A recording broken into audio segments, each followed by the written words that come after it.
पुढेवस्कर एक माळो वाहतो भाऊ नाराज होते.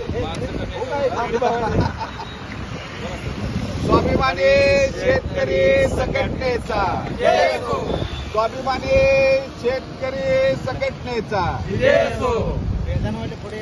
स्वाभिमानी शेतकरी संघटनेचा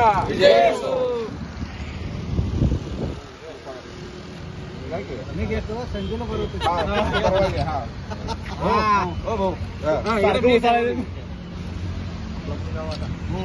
फोटो नाही पुढे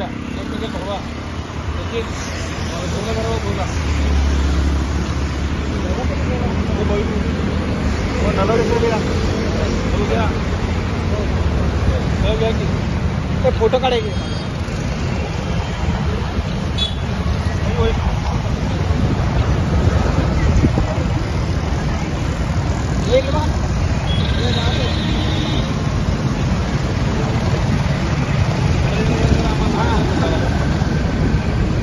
स्वाभिमानी शेतकरी संघटनेचा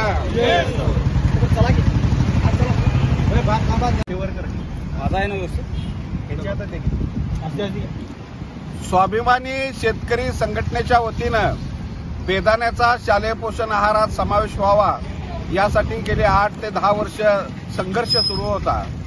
गेल्या वर्षी पालकमंत्री सुरेशभाऊ खाडे यांच्या घरावरती चड्डी मोर्चा काढला. त्यानंतर जिल्हाधिकारी कार्यालयावरती मोर्चा काढला. बेदाण्याचं मोफत वाटप केलं आणि बेदाण्याचा प्रश्न ऐरणीवर आणला. त्यामुळेच मुख्यमंत्र्यांनी आम्हाला चर्चेसाठी बोलवलं.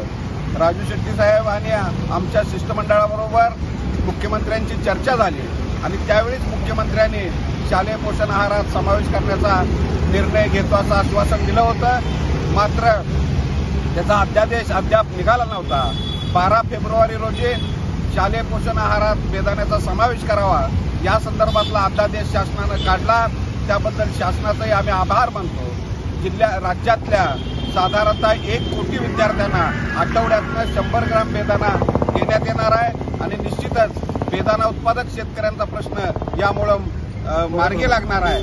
त्यामुळं जिल्ह्यातला द्राक्ष आणि बेदाणा उत्पादक शेतकरी यामुळं आनंदित आहे. मात्र हा बेदाणा शेतकऱ्याकडूनच खरेदी केला पाहिजे, तो व्यापाऱ्याकडून खरेदी करता कामा नये अशी स्वाभिमानी शेतकरी संघटनेची रास्त भूमिका आहे. कारण व्यापाऱ्याकडनं खरेदी केला तर त्याला शेतकऱ्यांचा फायदा होणार नाही. त्यामुळं थेट खरेदी शेतकऱ्याकडून झाली पाहिजे आणि ती विद्यार्थ्यापर्यंत पोहोचली पाहिजे अशा पद्धतीची भूमिका स्वाभिमानी शेतकरी संघटनेची आहे. आणि ती जर भूमिका शासनानं पार पाडली नाही तर पुन्हा आम्ही रस्त्यावर उतरू. पण शेतकऱ्यांना न्याय दिल्याशिवाय स्वाभिमानी शेतकरी संघटना स्वस्थ बसणार नाही.